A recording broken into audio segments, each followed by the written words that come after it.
Welcome. Thank you very much for joining this very international discussion today.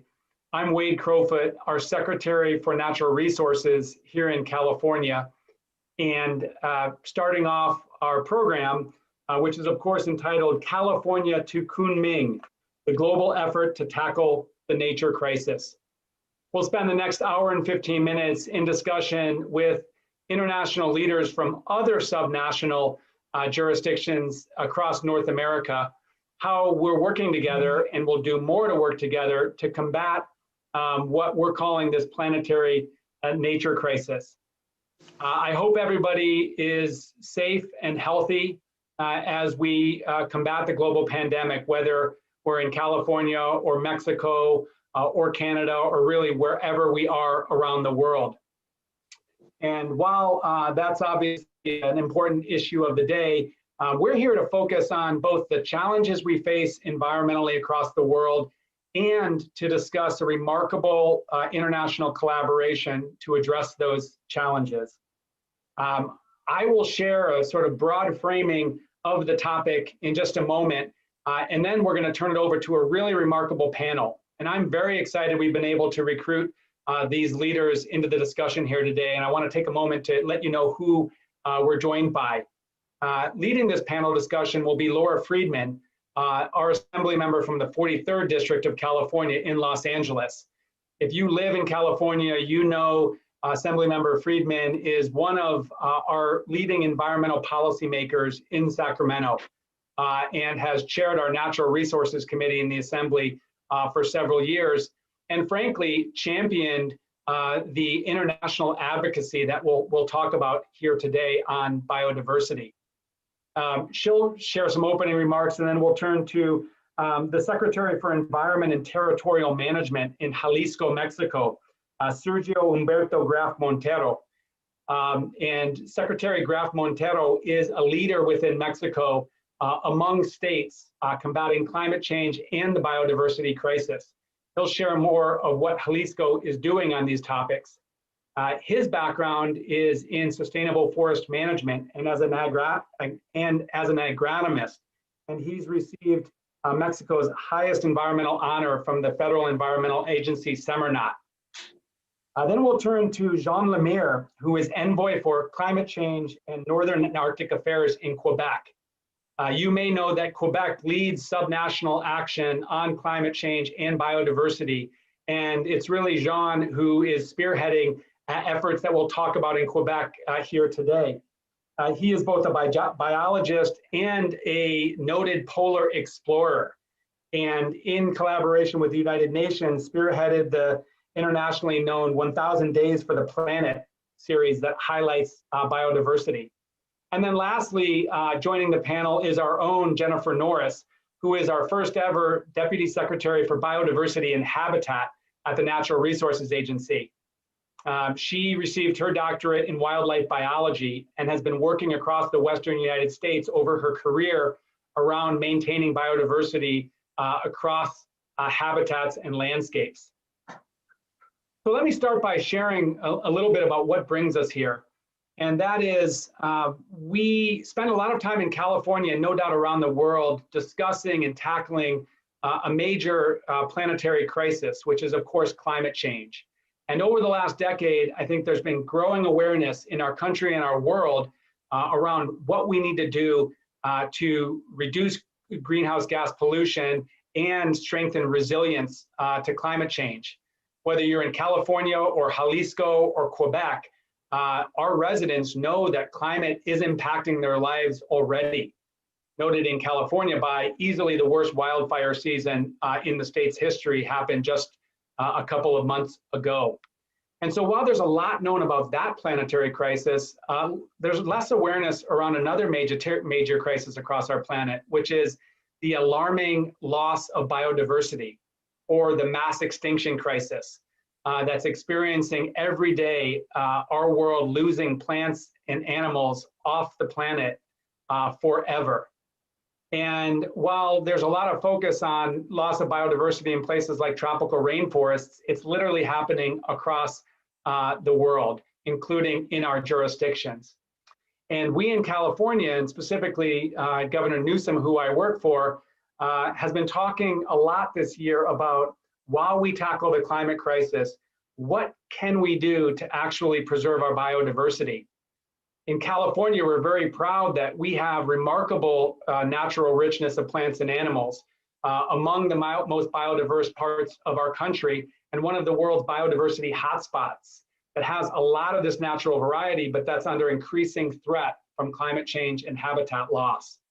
So Jen, my colleague, will talk some today about what we're doing in the state, but really today's discussion is how we can band together as a coalition of the willing across our jurisdictions, whether we're provinces or states, to push an international effort to preserve biodiversity that is really organized through the United Nations. And it's called the United Nations Conference of Parties, which brings together nation states from around the world to establish and move forward an international agreement, which in UN lingo is called the Convention on Biodiversity. And the title of our discussion today, From California to Kunming, recognizes that the next discussion of this international coalition of the willing will be in Kunming, China next year. And so we are focused today on understanding what's happening in our jurisdictions, but how we work together.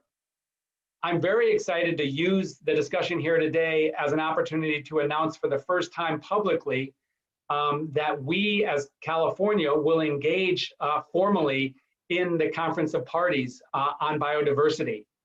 This was a suggestion made by many constituents of Assemblymember Friedman's and others around California plays a role in the international movement on climate change. Why not do the same thing on biodiversity?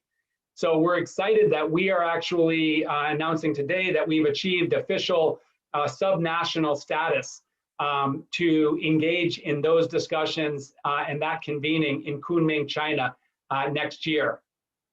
So lastly, before I turn it over to our panel to discuss today, we are lucky to be receiving a message from actually the UN's leader on this topic, the executive secretary within the Secretariat for the Convention on Biodiversity, the woman who's really spearheading this international effort, a woman by the name of Elizabeth Maruma Marema.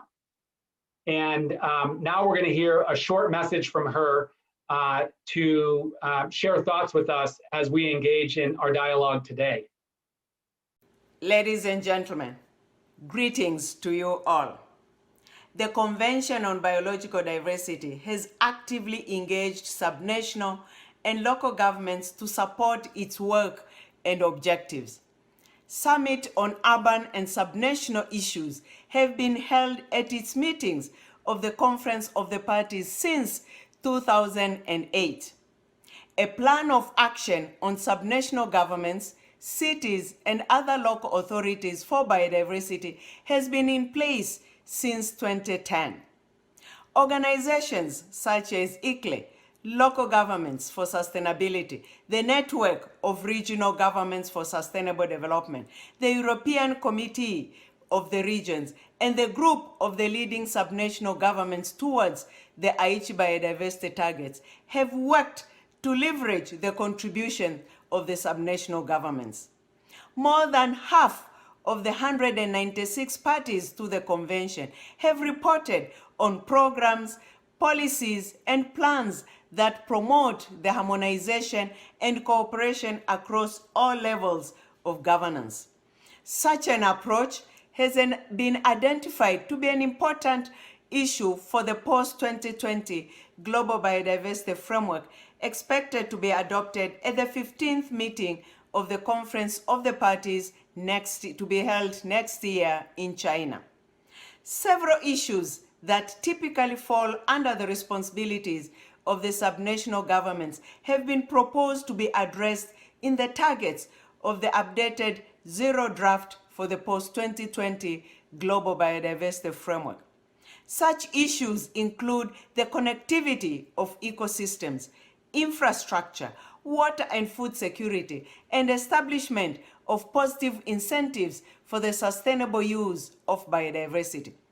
The contributions of states, provinces, and regions is critical for the territorial approaches to manage land and seascapes in an integrated manner. California is one of the most biodiverse regions in the world with unique and rich biodiversity. It is also the center of innovation and economic development, with a track record of contributing to global efforts to address the climate crisis.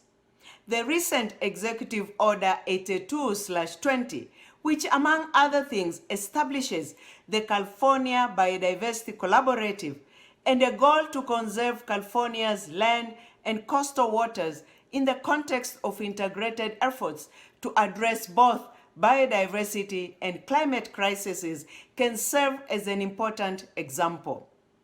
I encourage you to share your experiences on the integration of biodiversity and climate change strategies in promoting nature-based solutions for managing land and seascapes for health, food, and water security. California also showcases many effective public-private partnerships, working with civil society, finance, and business sectors to protect nature. Your cities are champions of nature-based urban design and including landscape architecture into the infrastructure solutions. Your support in fostering decentralized cooperation can motivate many other subnational governments.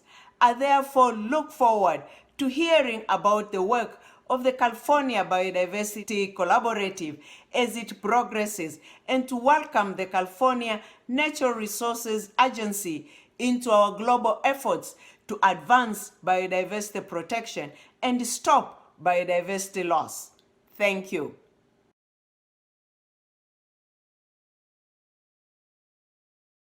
Well, thank you very much, Secretary. And we are thrilled to, again, beginning really today, formally participate in this international effort to really protect biodiversity across the earth.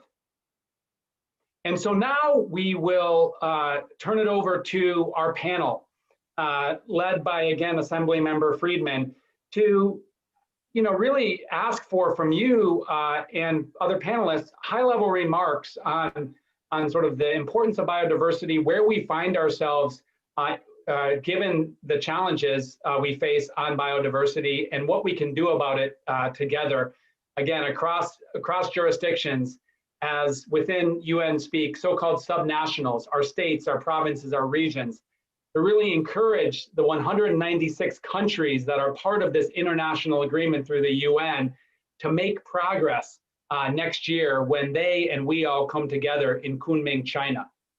So without further ado, let me turn it to you, Assembly Member. Thank you, Mr. Secretary. It's such an honor to be here today with this illustrious panel of people who have done so much work for so many years to protect our environment. So thank you all for participating. When we think about, and first of all, I am so thrilled to hear the announcement today from you and from the administration. This is such an exciting piece of news, and I believe that California, being such a large economy, being such a large piece of land, definitely has a role to play. When we think about things like biodiversity, it's very easy to think about federal governments working together, but when you really think about it, don't we all have the responsibility for the land upon which we walk and live?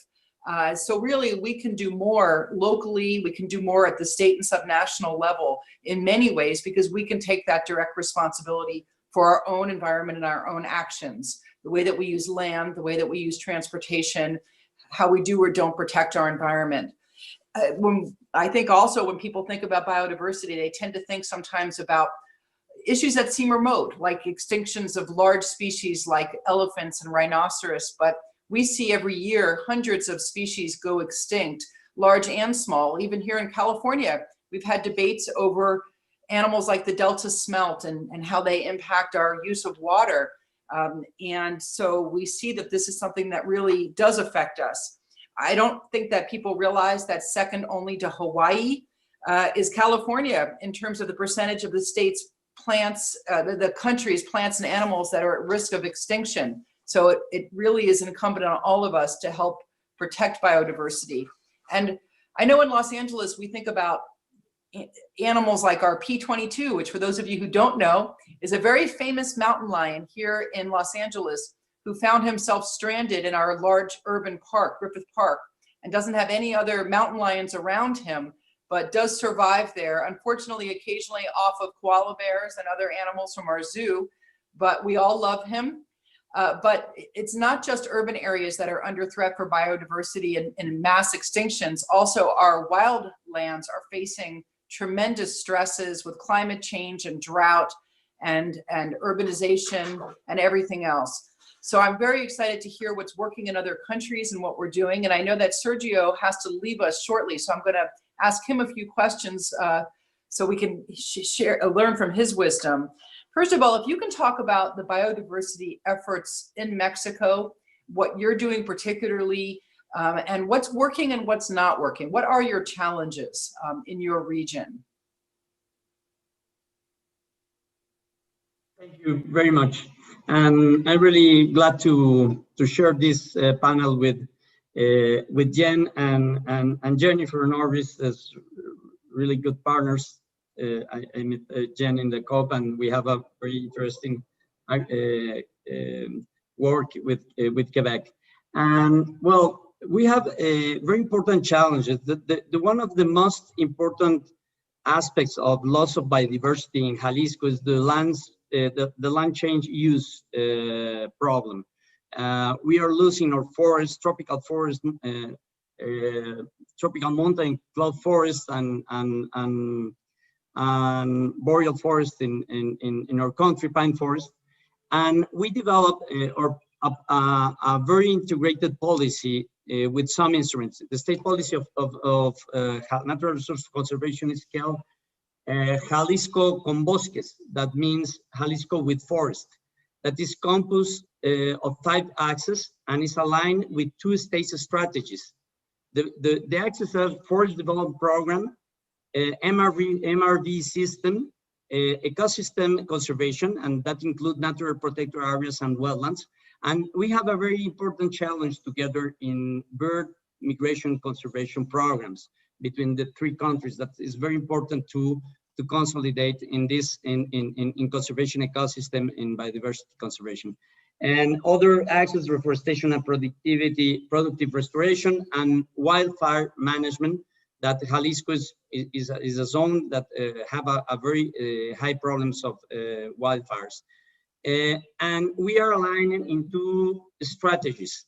The strategy of RED+, reduction emission for deforestation and degradation of forests, and the strategy of conservation of biodiversity. In these 2 strategies, we work in aspect of conservation of biodiversity, and it's very important to share with you that the principal drivers of deforestation and loss of biodiversity in the state is linked to productive systems, agricultural productive systems. And in this way, we develop a strategy that name is integration of biodiversity in agriculture, forest, and aquaculture, sectors between that we developed with the Ministry of Environmental, the Ministry of Agricultural Rural Development. And this strategy is very important, but we can act or have an action in economic development and biodiversity. In this way, through the collaborative framework inside the state government between Sadero, Secretary of Agriculture, we have a strategic target for free deforestation, free productive chains: avocado, agave tequila, and livestock. That's 3 activities is 95% of deforestation in Jalisco. And we are working in this free deforestation production system. And avocado with the promotions of international certification with Rainforest Alliance. That's very important to have an action with consumers to demand only avocado that's coming for non-deforestation. It's very important for all the world, not only for Mexico, because the avocado will have a growing system like the oil palm, for example. It's very important. The other chain of production is agave tequila, and in this aspect, we have an agreement with the Regulation Tequila Council, because it's a denomination of origin denomination product. And they have a traceability system that permit us to create a protocol of zero deforestation agave production. That is the plant that is used to produce tequila, and is one in the last years, one of the most important drivers of deforestation in tropical dry forests. And the next year, in the first of the next year, we will start the protocol, and any production, any plant of agave that is coming from deforestation areas will be used for produce tequila. And this is very important because we work in the economic system, the markets, and it's very difficult to arrive if we don't work with producers. And in other hand, we have a strategy to develop of zero livestock with the zero meat, zero deforestation meat production, and is the huger or the most difficult system to change, because it's very large, distributed in all the state. And we are working very strong, and we need to have a collaboration with the commercial, with the producers and the large introducers of meal in the country and in other parts. And that is the most important things that we are working. And the most important challenge is to involve the economic system to participate in the conservation biodiversity actions. That's very important because we can do that in the environmental sector only. Thank you. And which of those policies that you described are impacted by the United Nations Convention on Biological Diversity? Are any of those in conjunction with that convention, or are these separate? And if they're separate, how does the convention and being part of that impact the work that you do and your policies?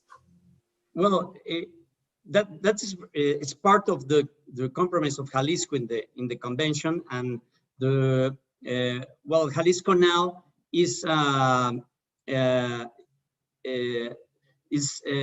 a great commitment to the biodiversity conservation agenda, and we are actively collaborate with the international community of subnational governments to reach the global goals of biodiversity, mainly through regions for sustainable development.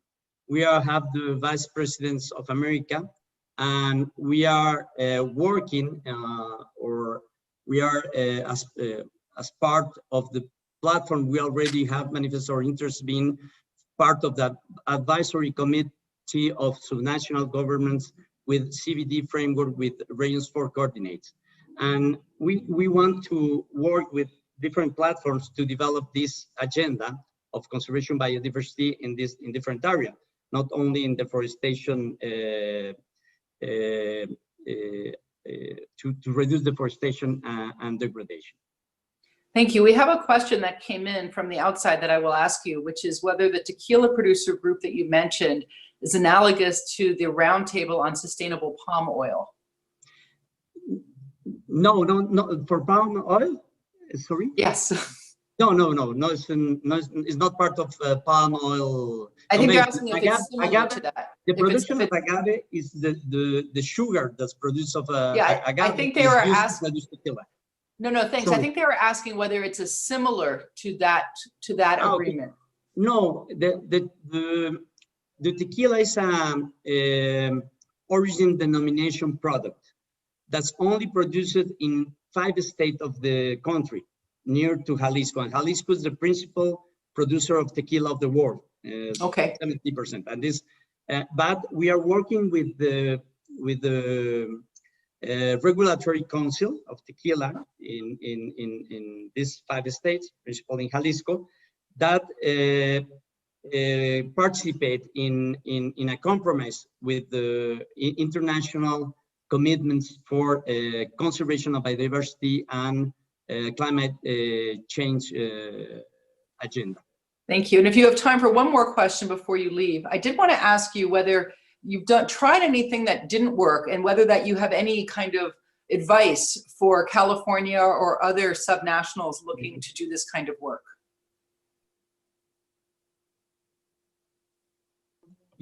Yes, well, we have a very close work with California and GCF task force agenda. Is governance for forest and climate and task force with California and other 35 states. And we are working to consolidate this agenda with financial support and technical support, with aspects of regulation of measure. My English is really, I'm trying to search the words, is with the standards of California in forest conservation and carbon forest conservation. We can work together to develop standards for system of livestock and forest that could be very useful for us. And with California and Quebec is working with the market of carbon market, because we are now developing our carbon tax mechanism that will be presented of the Congress, state Congress, and will be implemented the next year. And that will be give us the possibility to develop a market, a local market of carbon. But if we consolidate, maybe we can work together in North America market of carbon. Thank you. That is very exciting. And I know that you do have to leave us, but I want to thank you for being here to share your expertise and to give us some hope about what's happening in your region. So thank you so much. Thank you to you, and have a nice continuation of this panel. I'm really sorry that that I can be with you the next presentation. Thank you again. Good to see you. Thank you. And now I'm going to turn to Jean to ask a few questions. Jean, you're Quebec's envoy on climate change and Arctic and Nordic issues. Could you please present your role and your function and how it links to biodiversity? Well, thank you, and thank you all for, it's an honor to be with you this afternoon. I would like to be with you in real, because it's -15 here in Montreal, so it's probably better in California or in Jalisco. I was nominated in 2017 as Envoy Climate Change and Nordic and Arctic Affairs. My role really is to represent the government of Quebec on big international event. In my other life, I was a biologist. I was doing lots of research, and I was a filmmaker. So I had the chance to travel the world a lot. So I saw the impact of climate change. So, I'm not only trying to report what it's in books, but I saw it, and there's lots of things that I saw in my other life that doesn't exist anymore. So, it's important to make a direct link, I think, with the public. So that's my role as an envoy of climate change. Quebec also, as you know, is very committed to fight against climate change. As you know, we have a common carbon market with California, which is probably one of the best tools in the world to put a good price on carbon. So that's something very, very important for Quebec and for California as well. Quebec is also an Arctic state. And this is very important because it's important to develop the North part on a different way. You know, we have a chance to do things differently, and it is very important for us to include indigenous in all our decision if we want to go in the North and develop that part of Quebec. So it's something very important in my role. And of course, if you think of climate change and the Arctic, well, it's all linked with biodiversity, of course. So I was involved for the CBD long time ago. So it was important for me. And to be honest, it's probably one of my favorite themes, you know, biodiversity, because it's very inclusive. You cannot fight climate change alone. You know, you have to take care of the habitat. You have to take care of biodiversity. It's and more you will see that the two big UN conventions, the one on climate change and the one on biodiversity, are working together. And you know, it was very important, and it was time. So more and more we work all together. This is why, you know, for me, biodiversity and habitat is so important. One quick example on around James Bay in the north of Quebec, there's lots of wetlands. You know, the quantity of CO2 and methane stored there is so important. If we decide to develop that part of Quebec and we dry, you know, those wetlands, well, it's going to be the equivalent of, like, you know, 100 years of GHG emission. So that showed that, you know, biodiversity is very, very important, and we have now to include that in all our the decision that we will take. So, you know, I'm representing Quebec in different international forums, and what I like is create partnership. You know, this is something that because I really think that if we want to have a better world for tomorrow, we have to put our efforts together. We have to work together to not only on, you know, one team on one subject, but how can we bring nature in all our decision? And the fact that California now wants to join, you know, the CBD as an observer and want to be part of all the negotiation that we will do for the next COP15 in Kunming, it's sending a very, very strong message to the rest of the world, you know. So for me, it's a great news. I mean, it's you know, you are the fifth economy of the world, and you will be around the table. You will have a voice now. So this is very, very important, and that's why, you know, I'm so thrilled to be here. Well, thank you. We're very happy to have you here as well. And of course, we look forward to continuing our partnership with Quebec. Jen, I want to bring you in the conversation. As part of the governor's recent executive order, the Biodiversity Collaborative was announced. Tell us about this collaborative and how we can leverage it with global partners and what your role is.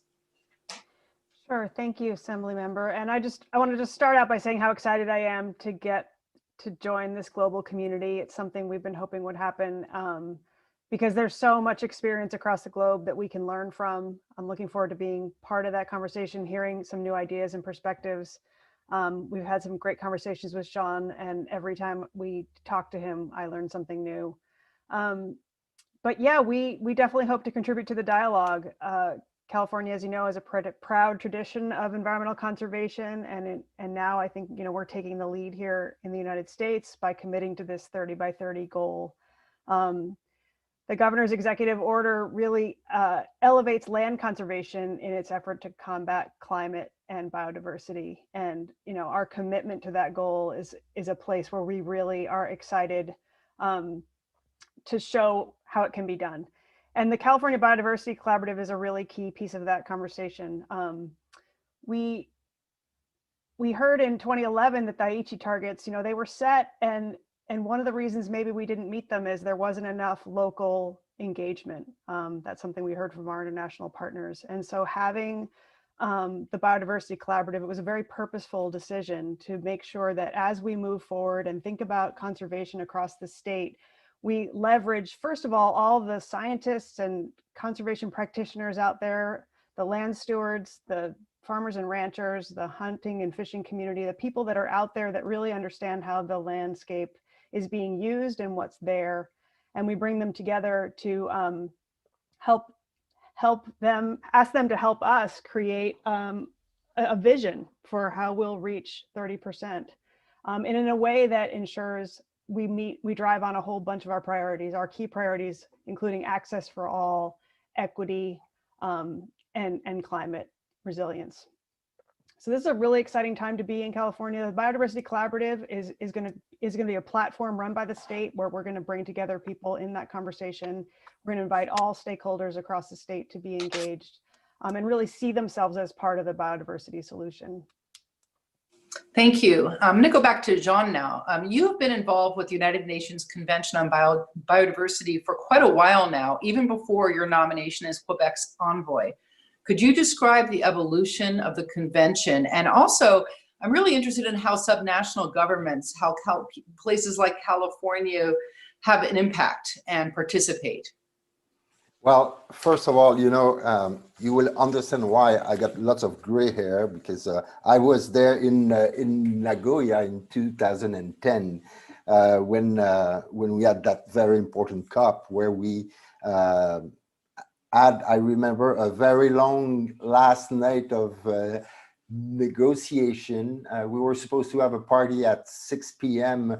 on Sunday, and we finally finished, I think, at 3 a.m. and we were all waiting to take our plane, a few hours after, because it was not easy. It was not easy to convince all the countries to be part of that new deal for nature called the Aichi biodiversity target.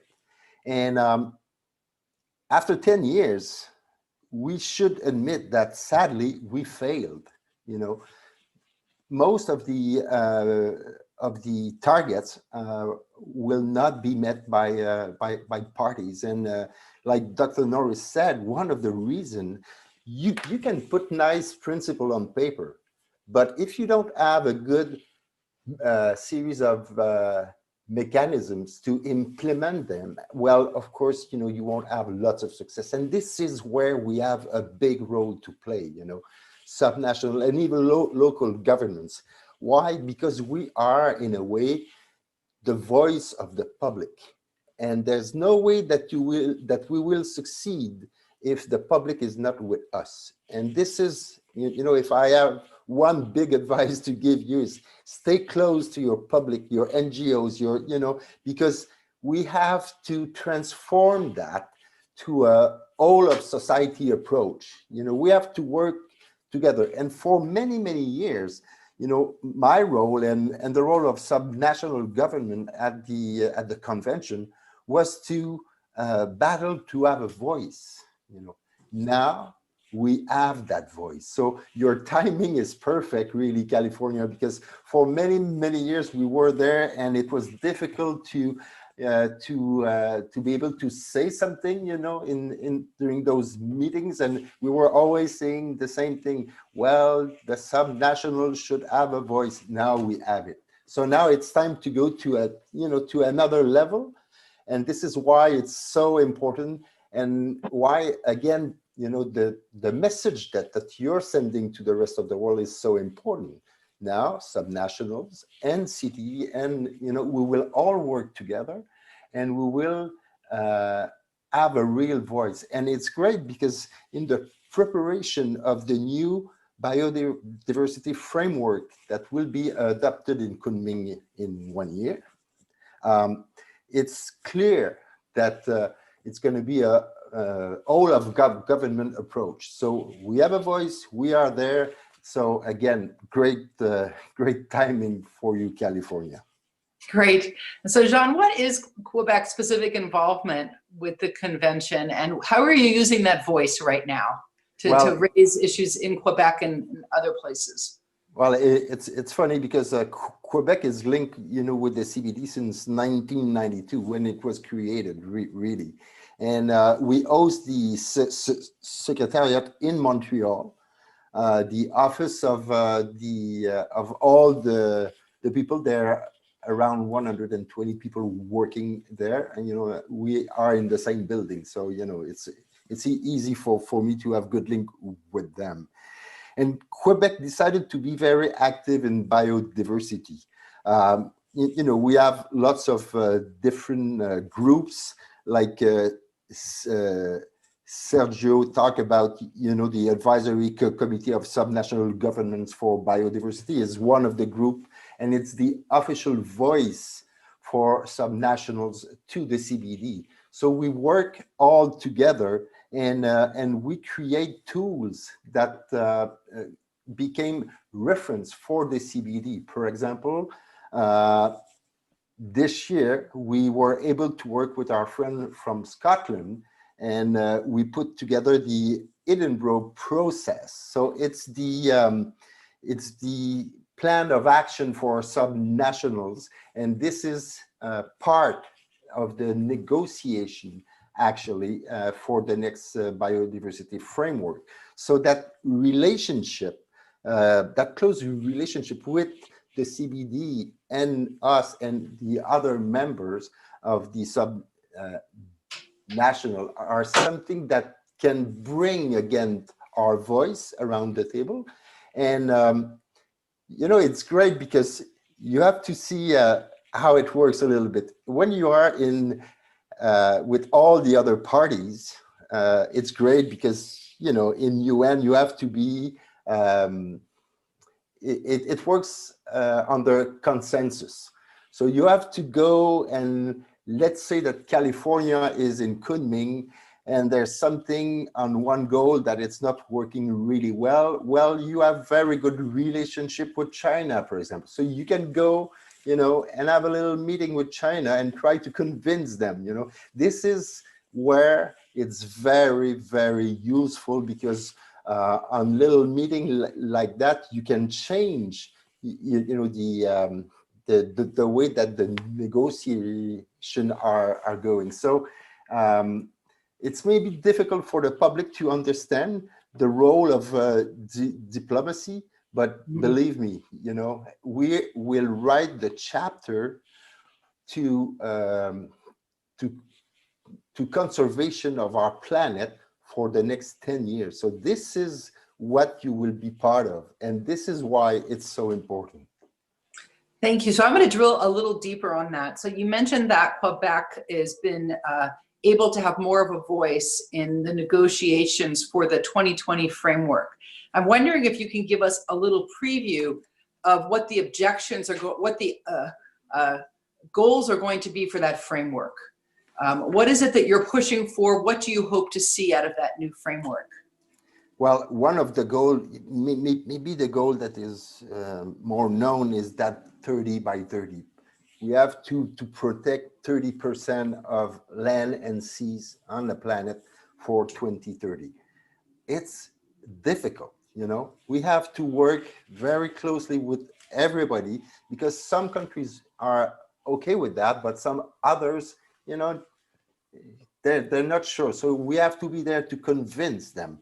The fact that California said, yes, we will be part of that 30 by 30, again, send a great signal. And we are really proud of you for that.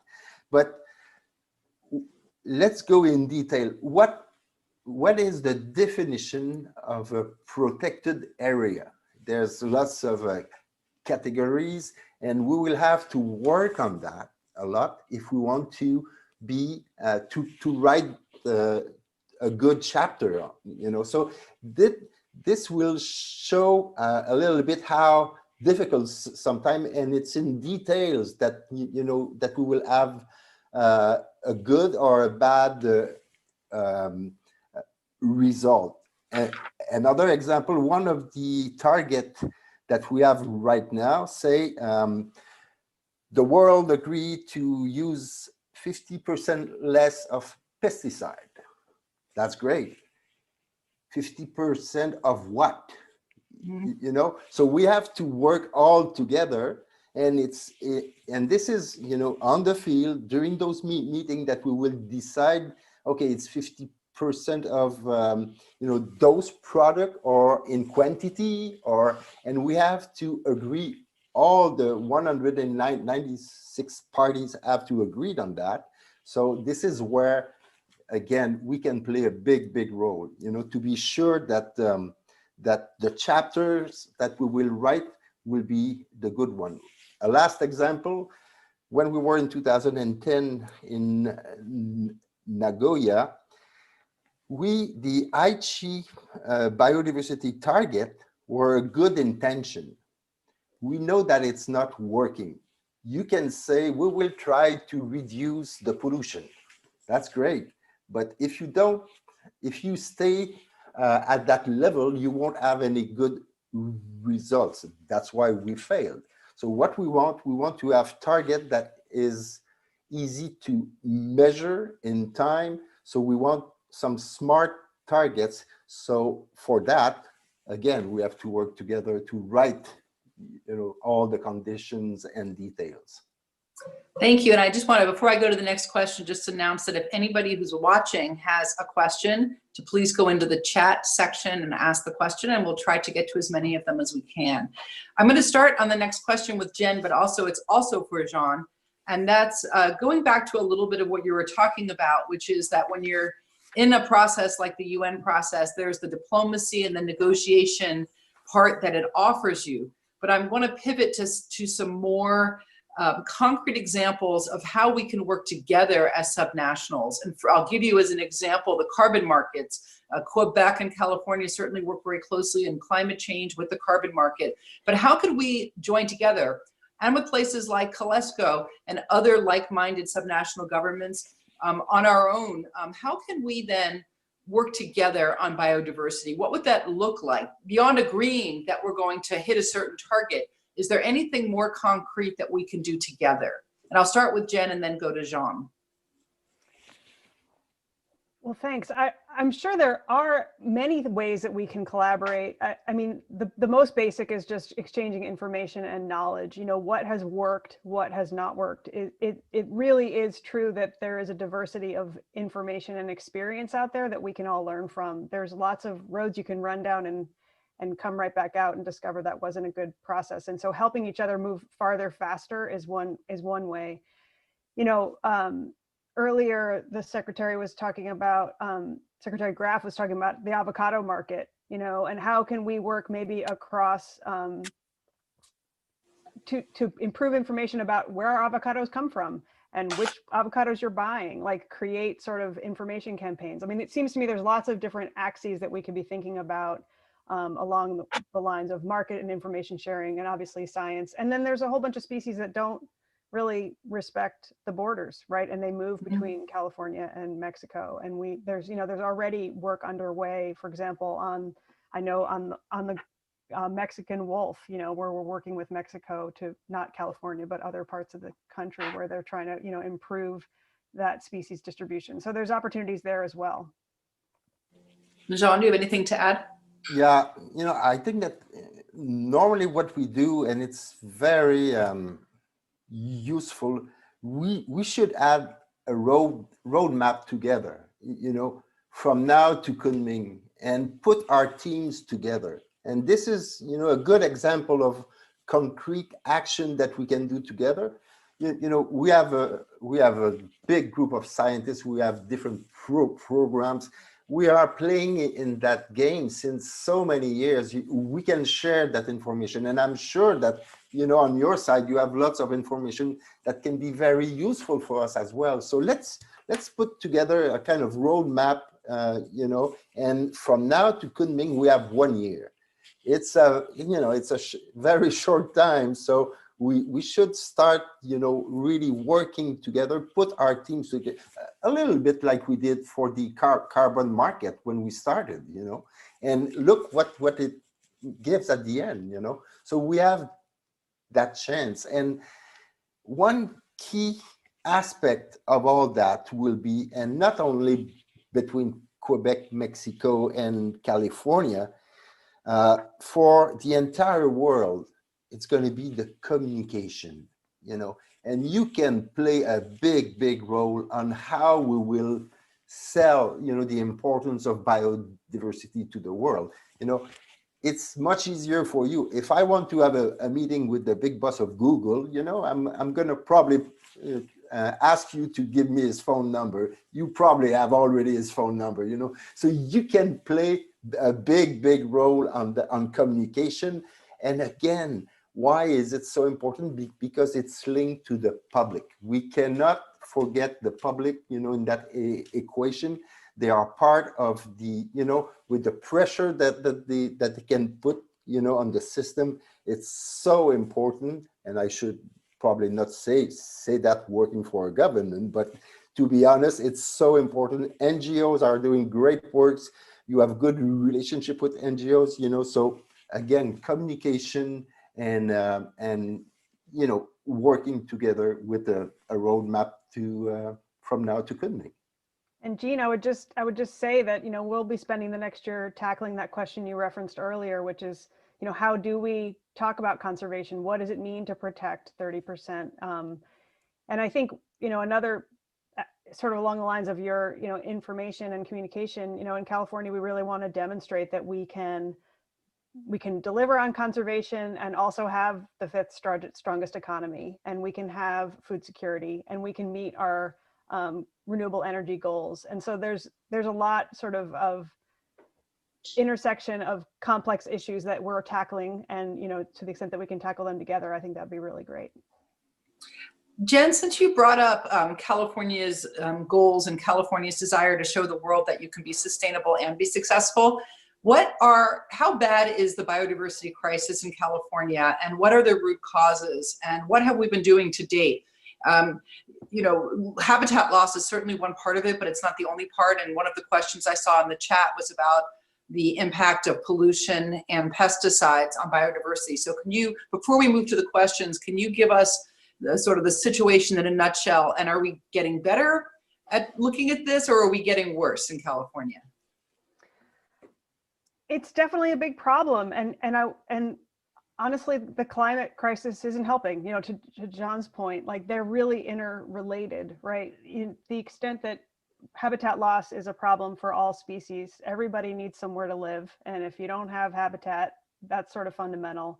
But if you layer on top of that things like extreme heat, catastrophic fire, sea level rise, and then you think about the way that climate is affecting our seasonality, and the way that, species that normally would interact and interdepend on each other don't appear in the same places at the same times. Like, we don't even talk about that as one of the consequences of climate change. So there's just a lot going on, and all of those things exacerbate problems we already have, like pollution, as you described. The less water you have, the more pollutants get concentrated.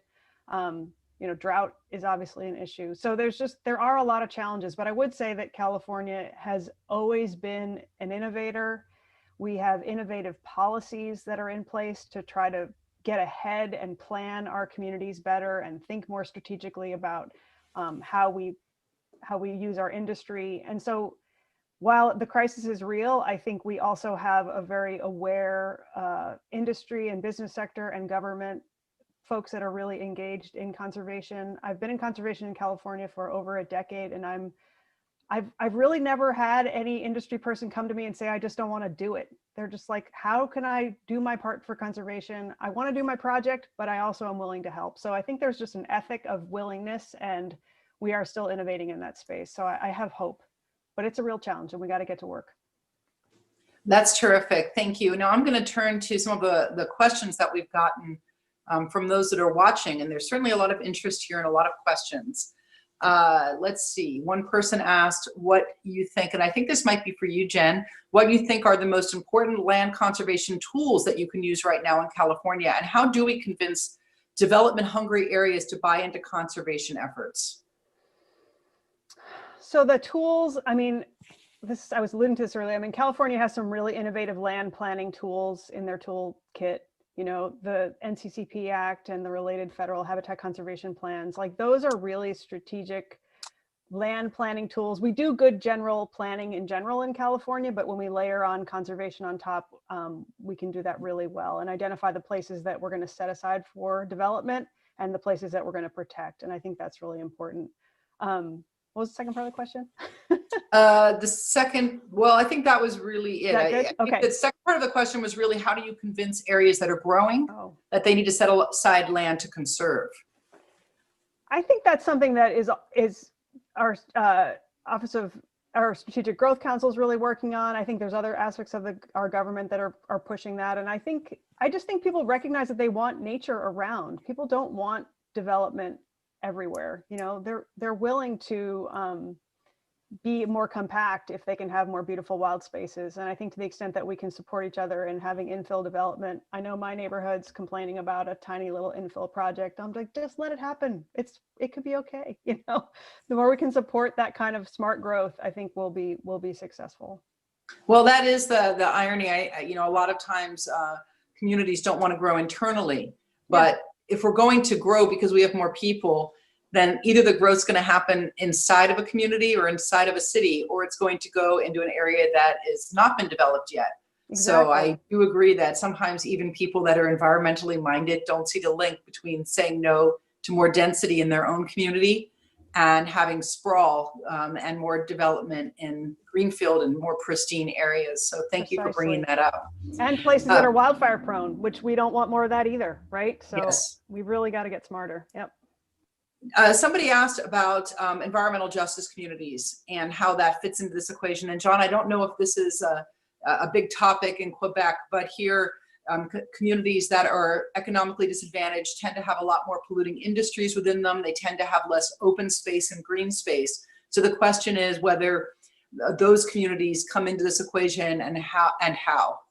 It's probably one of the most important point of all the changes that we are trying to put forward, and it's good for climate change also.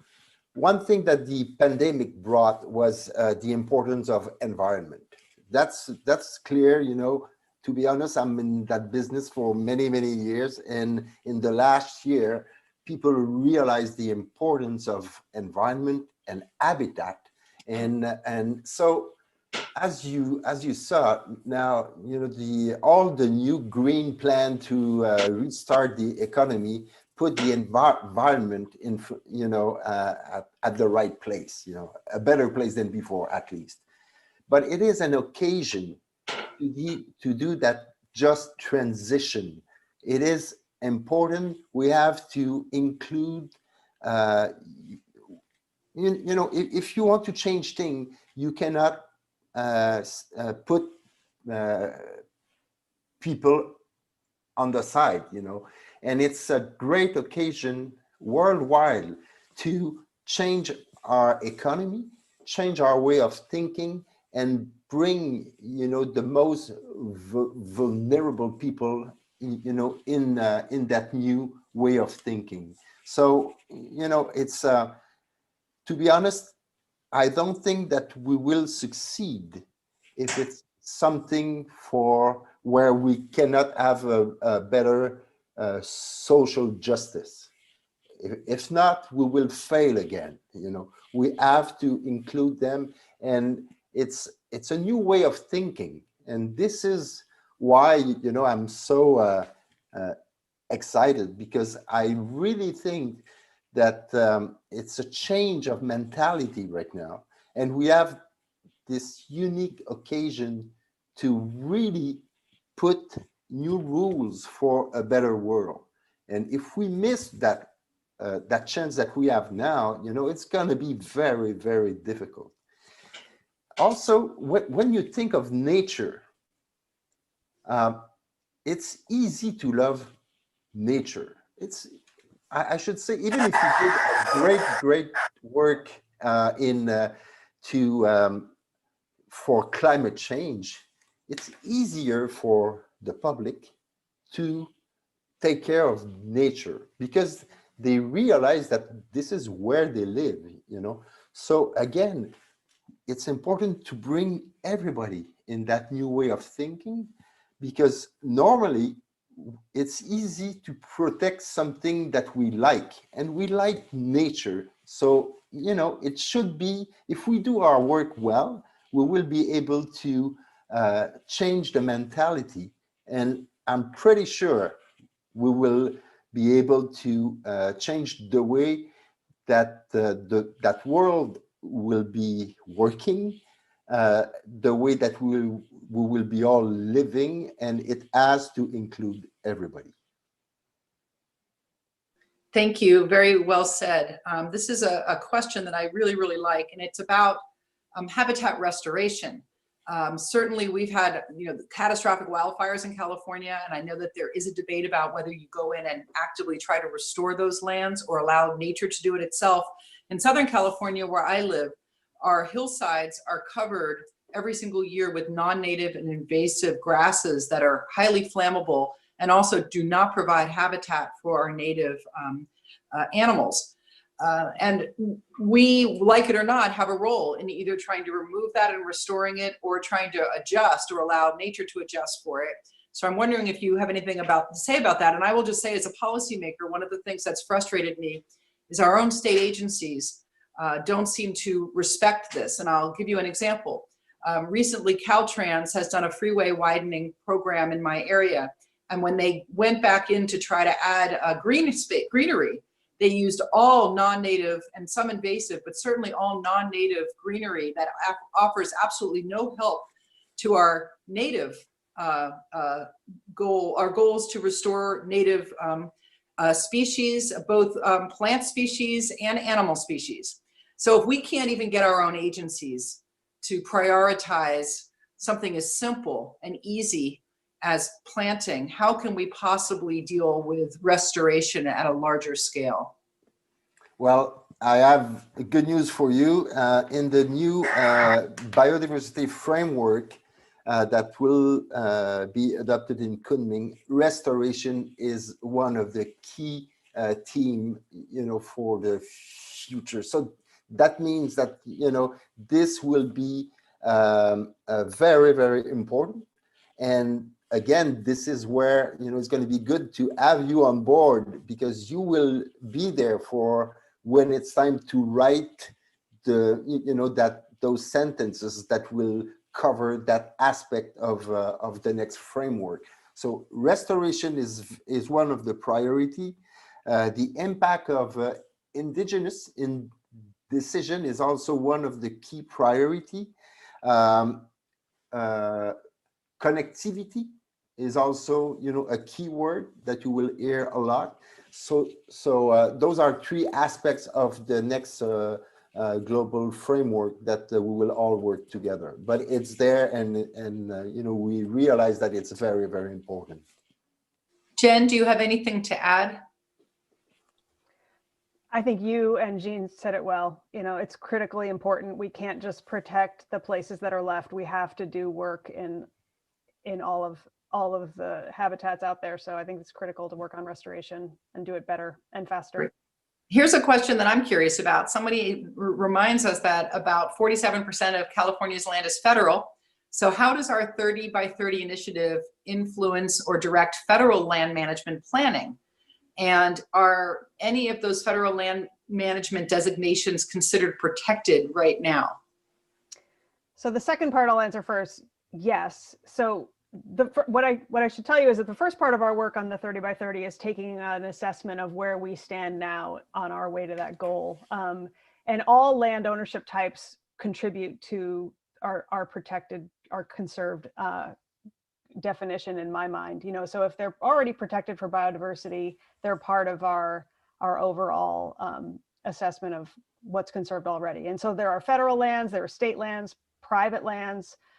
Those will all be considered. And I think what we're trying to do through the collaborative is figure out where we have opportunities to partner with the federal government, where we can leverage our resources or our expertise to help them manage their lands better, so we can include more in our overall goal.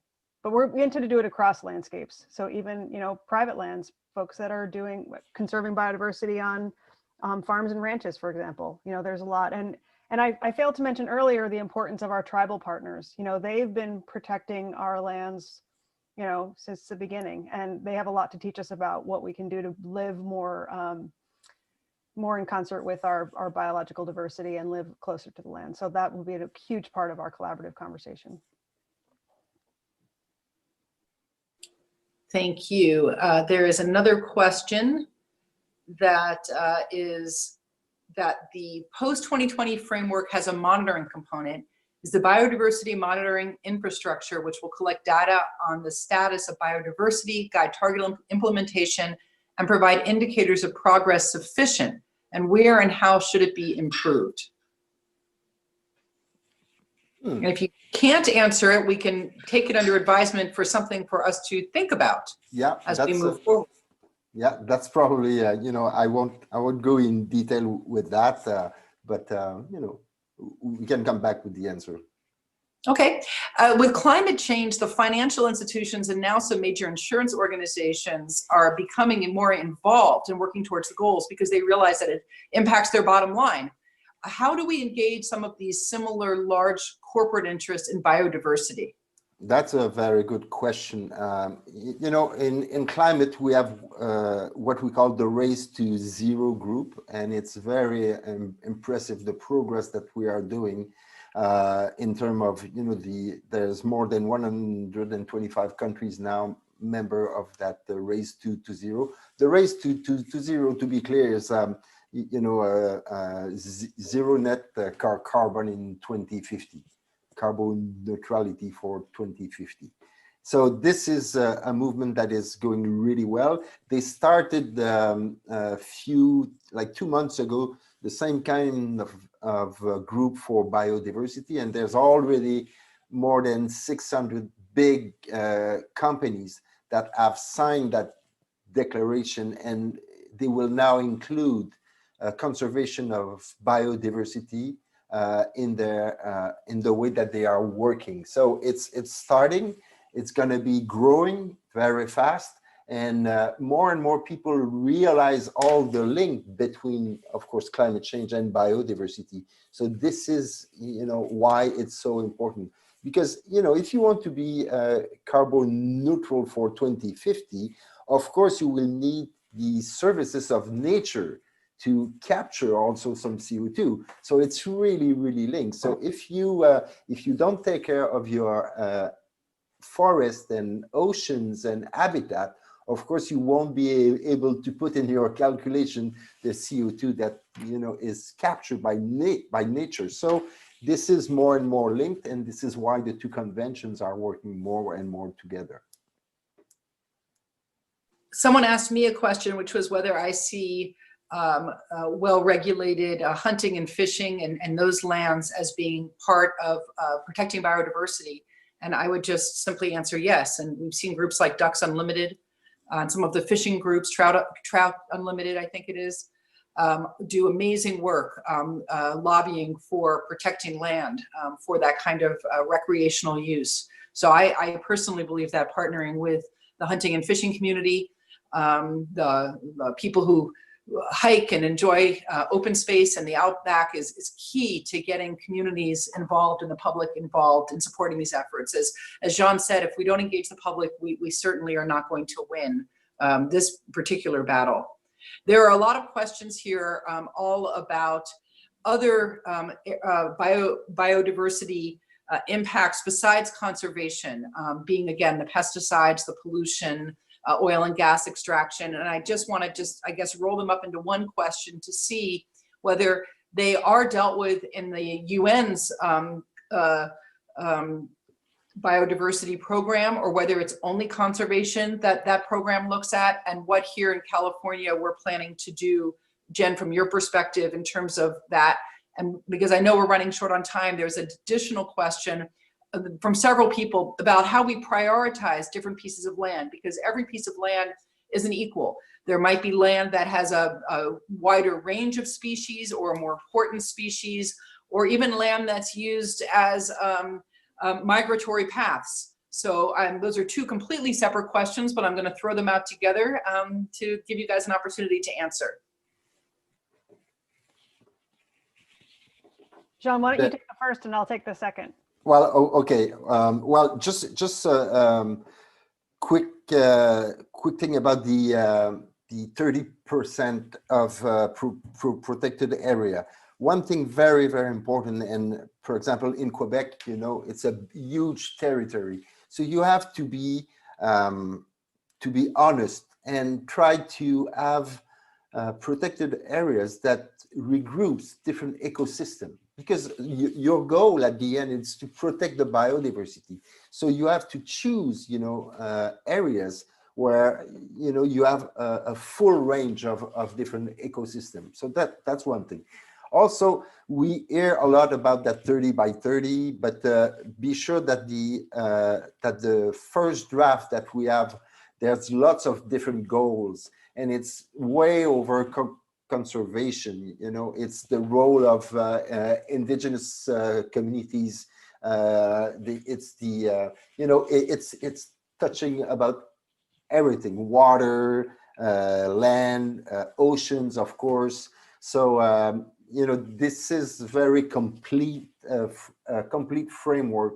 So right now, what we hear a lot is that 30 by 30, because it's a very important goal and it's clear and easy for people to see that. But don't worry, we will cover almost all the aspects of biodiversity and habitats.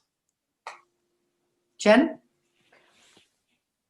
I would just say that we are trying to identify where we have conservation opportunities across the state, where biodiversity is high, where we have the needs of underserved communities for access to nature, where we have opportunities for wildlife corridors. We're trying to identify the full suite of places that we can conserve, and then hopefully be able to use our resources strategically as we move down the line. I don't think we're going to get in a position where we're picking one place over that. We have a lot of conservation to do, and so we'll be trying to wrap our arms around all those opportunities moving forward. And I know we're running short on time, so I'm going to cut my remarks short. But thank you. Well, thank you. This has been an amazing conversation, and I have learned a tremendous amount from both of you and from our previous guests. So thank you so much for taking the time to speak with us and the folks out there. And I'll turn it back over to Secretary Crowfoot. Thanks so much, Assemblymember Friedman. I have to say, I'm not surprised, but really thankful for your moderating the panel. Your focus and direct questions actually helped me learn a lot, and I'm sure the several hundred others here today. I want to leave us with maybe 3 points of optimism at the end of what is has been a monumentally challenging year. The first is we have a federal administration and President-elect Biden and Vice President-elect Harris that has actually adopted the 30 by 30 goal as a part of its platform for the country. And so we anticipate, as we get to work on 30 by 30 in California, having a really active partnership with federal agencies. And as one questioner noted, over 50% of our lands in California are owned and managed by federal agency. So that partnership is going to be important wind in our sails as we work together. The second point is there is a great opportunity in Kunming in this UN process to really up the level of ambition and commitment among the countries in the world. And I think we've experienced in the discussion today, there's a lot of complexity in these big international multilateral agreements. From my perspective, the benefit of the UN process is to set ambitious goals and commitments publicly. The role of subnationals, as Jean and Secretary Graf Montero explained, is to show how we get it done. These goals don't mean anything, and they've proven that they don't mean anything unless we have real implementation strategies within our jurisdictions, and as Jen noted, with our local governments and tribes and other stakeholders. So I think that there's real potential in the fall of 2021 to pick up the paper or go online and look at the news and see an ambitious international agreement to save biodiversity and avert extinction. And then the third sort of point of optimism or thing to look forward to is engaging with you all that are here today. I mean, the energy and the intelligence of the questions suggest we have a lot of people focused on how to help California meet its goals to preserve biodiversity in Meet 30 by 30. And later in January, we'll be rolling out sort of our vision around how that engagement happens. So we can get the best collaboration, the most constructive input possible that will really guide our pathway to 30 by 30 and the implementation of all of these nature-based solutions. Final point I would make is a thank you. You know, during a year in which American democracy has been tested mightily, the presence of this discussion is a great example of how democracy can work. And that is several environmental groups based in Assemblymember Friedman's district really raising the concept with us around California's need to engage in this international process. Assemblymember Friedman, being a good representative, amplified that perspective and that suggestion. And then we took it on and assessed it and said, yeah, this is the right thing to do. So to me, this is democracy in action and gives us some cause for optimism headed into the new year. James, if I could have the last slide as we close out. Folks here today who are joining us, this may be your first time engaging in one of these discussions, but the slide before you actually shows 12 Secretary Speaker Series events that we've had over the last year, where we're really trying to bring perspectives into the governmental discussion and really open up the dialogue. Sometimes governmental agencies can be a little insular and opaque. And so we're really trying to discuss these important topics and bring in big thinkers from the outside to help us inform our work. Everything from expanding access to all Californians and building equity to interviewing a noted artist and an ecologist, to identifying the role of hunting and fishing in our conservation movement, to taking a look at ourselves in the mirror in terms of how we expand equity or build equity and address racial injustice in our own state and in our own institutions. Saying goodbye to former Secretary Huey Johnson, who passed away this year. And then most recently, building trust between tribal governments and state governments, how to advance true natural resource co-management.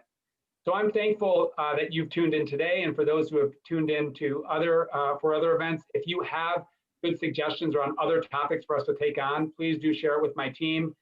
And Assemblymember Friedman and all who joined us, we wish you happy holidays and a prosperous and safe new year. Thanks so much.